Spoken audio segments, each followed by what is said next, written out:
Olha só como é que ele coloca, sobre a pulpite irreversível. Opa, pulpite, polpa morta, irreversível, congestão vascular. Assinale a alternativa correta. A. É caracterizada pela presença de tecido de granulação hiperplásico. Granulação hiperplasia. Qual que é? Pulpite crônica. E ele continua, projetada fora da câmara pulpar, em casos de grande exposição pulpar por destruição relacionada à cárie. Ele está falando nessa alternativa A do pólipo pulpar, né? Da pulpite crônica hiperplásica. B. O tratamento consiste em remoção do agente causal. Pulpite irreversível. Tira o agente causal, para de doer? Não. Qual é o tratamento para pulpite irreversível? Congestão. Está tudo ferrado. Tem que tirar a polpa de lá. Como é que chama quando você tira a polpa? Biopulpectomia ou pulpectomia, né? Depende da escola que você é. Então, o tratamento consiste em remoção do agente causal? Não. A administração de analgésicos e preservação do elemento dental. Gente, não se trata pulpite irreversível com analgésico. Muito pelo contrário, né? Uma das características da pulpite irreversível é que não passa com analgésico. O tratamento para pulpite irreversível é pulpectomia. C. Radiograficamente, o dente afetado apresenta rompimento da lâmina dura com presença de lesão periapical bem delimitada por um halo radiopaco. Gente, lesão periapical só pode ser em polpa morta. Se não for aquela traumática, tudo é polpa morta. Ele está falando aqui, possivelmente, né, uma lesão periapical bem delimitada por halo radiopaco, está falando do cisto. Cisto é uma lesão óssea causada pela necrose pulpar de maneira crônica. O que é cronicidade? Uma injúria de longa duração e baixa intensidade. Qual que é a injúria de longa duração e baixa intensidade? A bactéria está dentro do canal. E aí o osso vai, formando um cisto ou um granuloma. São processos crônicos. D. Durante o teste térmico, a dor é acentuada após estímulo térmico e permanece mesmo após a remoção do estímulo. Não te dá ideia de uma inflamação maior? Nos estágios finais da doença, a dor aumenta de intensidade, sendo relatada com uma pressão pulsátil. Mas tem o coração batendo dentro do dente. É a congestão vascular. É a pulpite irreversível. Viram como é um pouco intuitivo até? Se você conseguir interpretar o grau de inflamação, você vai longe. Legal? Olha lá. Vamos nessa 2 aqui, ó. Sobre as pulpites. É correto afirmar que são classificadas como reversíveis quando? Reversível. Hiperemia. Inflamação inicial. Beleza? A dor deflagrada. Tá. É correto afirmar que elas são classificadas como reversíveis quando a dor deflagrada pelo frio e esta dor de origem provocada, localizada, aguda e de curta duração. E ainda intermitente, e quando apresentar um periápse sem alterações e houver teste térmico positivo. Ele fala tudo sobre a pulpite reversível. Provocada, localizada, curta duração, intermitente. E ainda, não apresenta nenhuma lesão periapical e o teste térmico é positivo. É a pulpite reversível? É. Até aí. Vamos ver por que as outras estão erradas. Quando houver dor espontânea. Não, né, gente? Aí já é a congestão. Provocada pelo calor e pelo doce, sem alterações periápicas. Está errado ali o espontâneo. Letra C. Quando houver dor provocada pelo frio, com alterações no periápice. IT não causa alteração no periápice. Legal? D. Quando houver dor espontânea, provocada pelo calor e pelo ácido, sem alterações no periápice de caráter agudo. Intermitentes com teste térmico negativo. Só o teste térmico negativo já está errado, né? Que o pulpite sempre vai dar positivo. E a dor não é espontânea, é uma dor deflagrada, é uma dor provocada, estimulada. Legal? Sobre a direção estadual do SUS, constante no artigo 17 da Lei 8080, analise as preposições abaixo. promover a descentralização para o município dos serviços e das ações de saúde, participar da execução, controle e avaliação das ações referentes às condições e aos ambientes de trabalho, planejar, organizar, controlar e avaliar as ações e serviços de saúde e gerir e executar os serviços públicos de saúde, participar junto com os órgãos afins do controle dos agravos do meio ambiente que tenham repercussão na saúde humana. Assinale a alternativa que apresenta a sequência correta. Aqui ele está perguntando para você quais são as preposições, quais são as competências sobre a direção estadual do SUS. Certo? Um minutinho aí para vocês verem se vocês conseguem identificar a resposta diante do que eu falei para vocês. Vamos lá.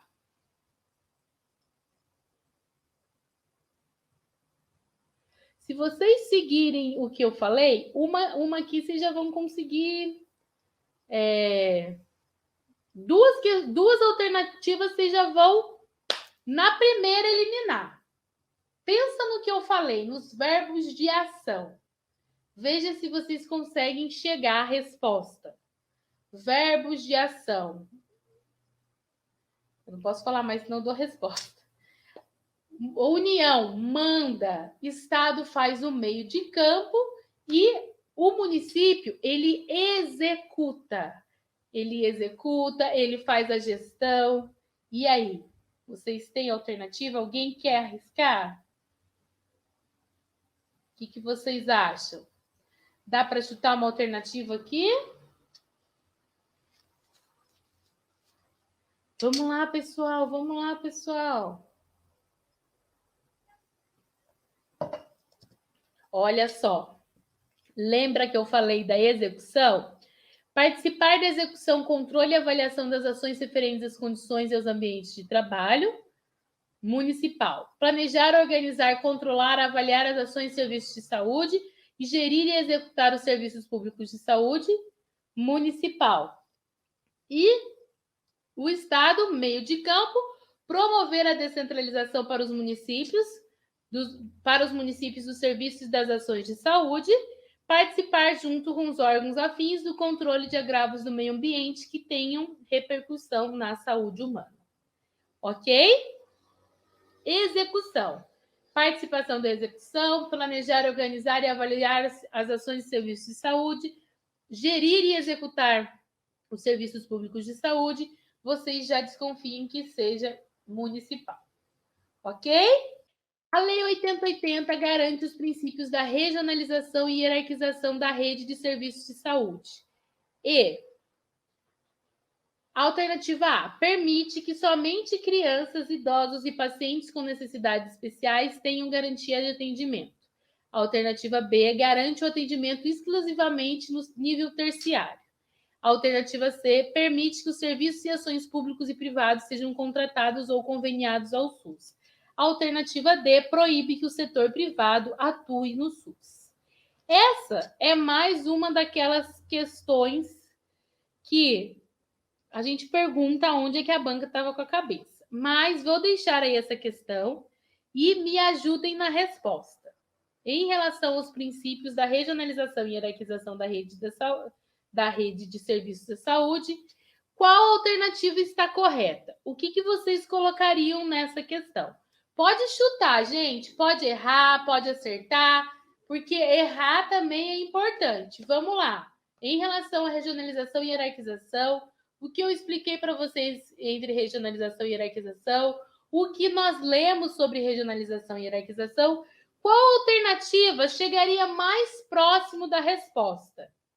Se vocês estivessem resolvendo a prova agora, o que vocês colocariam nessa questão 10? Vamos lá.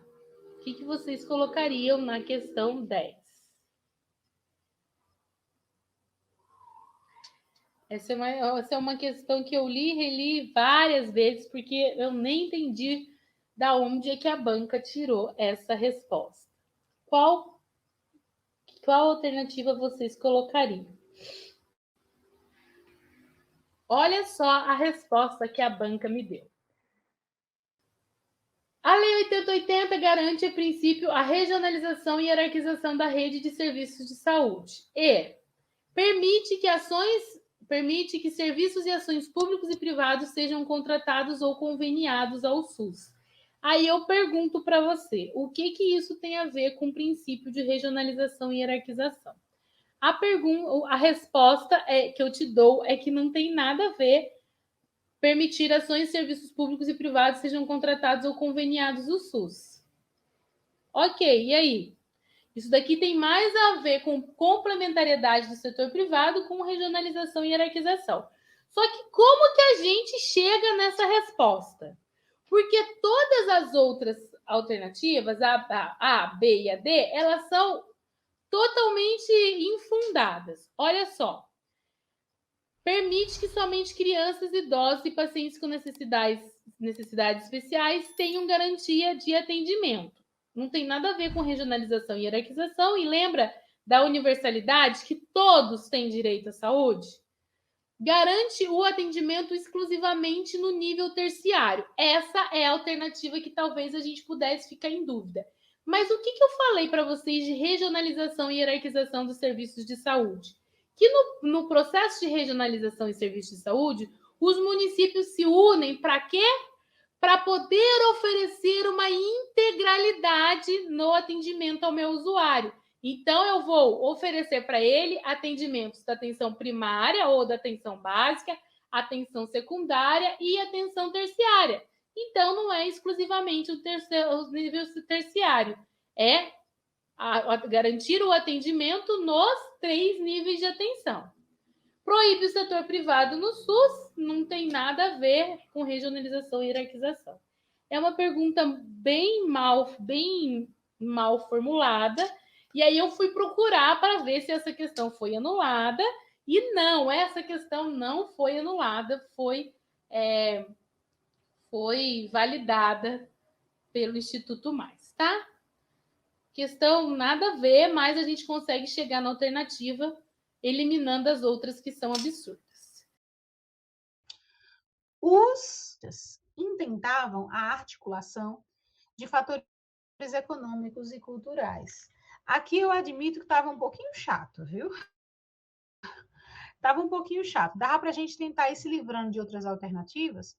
E aí, se você fica entre A e B, né, que é o que vai acontecer, tá? Provavelmente você vai ficar entre A e B. Aí você tenta ir para o que você está achando mais tranquilo. Vou logo eliminar as outras letras. Olha na letra C. A mais palavra no plural. Quando eu tenho A mais palavra no plural, o que acontece? Crase nem a pau. Então, a letra C eu realmente já vou excluir. Dá uma olhada, deixa eu ver. Prof, na prova geralmente eles colocam mais de uma questão de crase? Então, Guilherme, eu acredito que não. Eu acredito que não. Como é que eu estou pensando a prova de vocês? A gente, nessas duas aulas, a gente está trabalhando os tópicos, né, mais incidentes. Então, estou considerando o perfil da tua banca, estou considerando uma questão de crase, uma questão de, talvez, uma de regência separadamente, só tratando da regência pura, talvez. Uma de concordância nominal, uma de pontuação, uma de conjunção, por exemplo, tá certo? Duas de texto. Acho difícil ser além disso, tá? Entre duas, estourando 3 de texto. E provavelmente uma questão que vai tratar daquela partezinha de colocação de pronomes. Acho que é mais ou menos esse o panorama. Claro que, né, aqui eu trouxe 1, 2, 3, 4, 5, 6, 7, 8, 9. Estou fazendo assim, um aparato, a gente sempre vai ter uma questão de um tópico que talvez não seja o mais recorrente, né? Mas o edital de vocês é um edital enxuto. Né? Um edital enxuto. Por exemplo, eu não estou apostando muito em questão dessa parte de ortografia, sinceramente. Acho que se aparecer, vai vir aquela questão do HA, do A. Acho possível, tá certo? Mas provavelmente dentro dessas questões que a gente trouxe aqui. Crase, regência, pontuação, concordância, colocação pronominal, texto. Alguma questãozinha da parte de conjunções também. Certo? Quadrinho costuma cair? Então, pode aparecer no texto, mas eu não tenho visto tanto, não. Tem bancas que gostam mais. Os textos que eu vi do Instituto Mais, eles são textos um pouquinho mais longos, mas, sinceramente, não vi muita dificuldade nas questões, não, gente. Sinceramente, não. Ah, show de bola, show de bola. Ai, que bom, gente, que bom. Eu também gosto bastante de Mafalda. Então, é isso. Olha só. Qualquer dúvida, podem falar. A gente vai conversando mais um pouquinho. E em relação à letra D, olha só. O novo movimento modernista passou a cogitar a possibilidade. Gente, dá para criar uma frase começando com cogitar. Pode testar aqui o macetezinho. Cogitar é bom, cogitar é ruim. A cogitar, começar uma frase com verbo e meter um artigo aqui, vocês acham que dá certo? Não, né? Não. Eu não uso artigo, gente, com verbo. A crase não vai acontecer de jeito nenhum aqui. Então, eu realmente vou ficar entre letra A e letra B. Vamos dar uma olhadinha. Na letra A, eu tenho o seguinte: os artistas modernistas intentavam a articulação. E na letra B, eu tenho, graças à visão de mundo dos modernistas, a capital paulistana entrou no roteiro cultural do país. Gente, mesmo que você não soubesse o funcionamento desse verbo intentar, você sabe que existe a expressão graças a, né? A gente fala graças a Deus, graças à ideia de fulaninho, graças... Bota uma palavra masculina. Você diz, graças o desempenho de fulano. É assim que você faz? Me diga aí. Graças o desempenho de fulano, o grupo se salvou.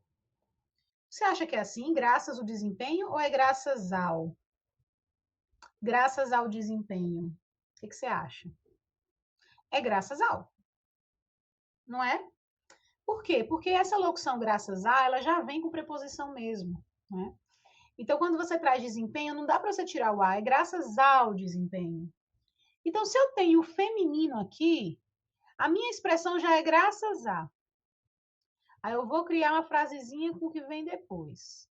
Visão de mundo é boa. Dá ou não dá para dizer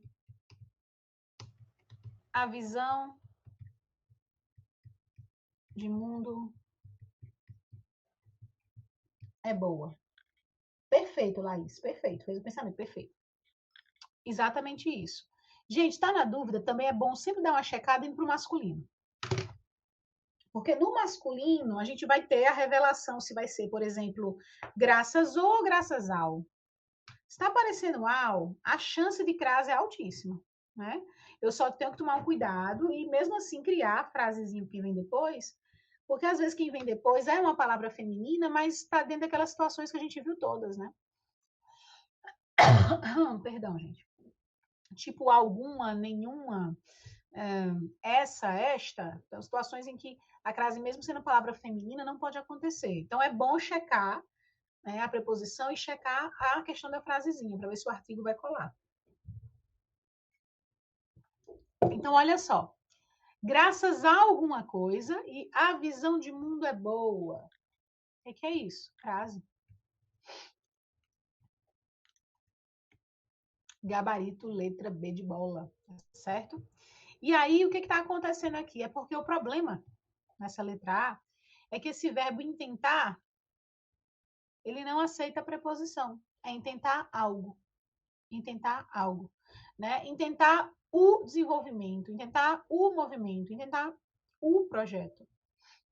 Para acontecer a crase, eu precisaria de 2 As. Eu precisaria de um A aqui e outro aqui. Como o intentar ele não aceita a preposição, a crase não acontece. Por isso o meu gabarito. Gabarito, letra B. Tá certo?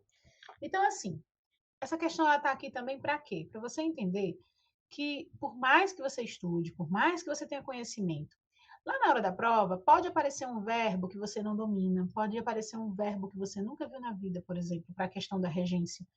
Mas se você estudou a maior parte dos casos, se você entende o funcionamento da crase, se você consegue aplicar direitinho, gente, ou você vai acertar o gabarito, porque você sabe exatamente o que tem nele e ele é o gabarito, tchau. Ou você vai eliminar alternativas. E eliminando-as, você chega ao gabarito também. Então, o que eu gosto muito de dizer para o meu aluno é que ele não se desespere diante de um verbo que não conhece, diante de uma expressão que não conhece. Por quê? Porque a prova está em português. Né? Eu sei que parece meio óbvio, mas tem gente que esquece. A prova está em português. Você é uma pessoa letrada, você está alfabetizado em português, você está tendo uma preparação muito boa aqui no CD Concursos, então não precisa se desesperar. Se na letra A tiver uma coisa assim, tipo, tá em chinês a letra A, mas você tem as outras alternativas para quê? Para confrontar. Né? Fica um pouco mais carregado quando é uma questão verdadeiro ou falso. Né? Mas aqui a gente tem alternativas. Né? A gente já pode eliminar letras, como a gente eliminou com segurança C e D. A gente tem já uma letra melhor que a outra aqui. Então, toma cuidado para o desespero não tomar conta e você perder questões de tópicos que você sabe. Porque às vezes a letra A tá ruim, aí às vezes o gabarito tá aqui na cara. Sei lá, uma letra C tá perfeita, redondinha. Mesmo que você não saiba o que tem na letra A, mas se a C tá perfeita, vai para ela, tchau. Problema da letra A. Ter um pouquinho de sangue frio. Tá certo? Para que a gente possa acertar o máximo possível de questões e gabaritar essa prova. Vou fazer o seguinte, eu vou dar aquele intervalo de 5 minutinhos que a gente combinou, e aí a gente volta para fechar com pontuação, né? Carro-chefe, também uma questão quase certa na prova, que geralmente derruba os candidatos, mas não vai, né, ser problema para vocês.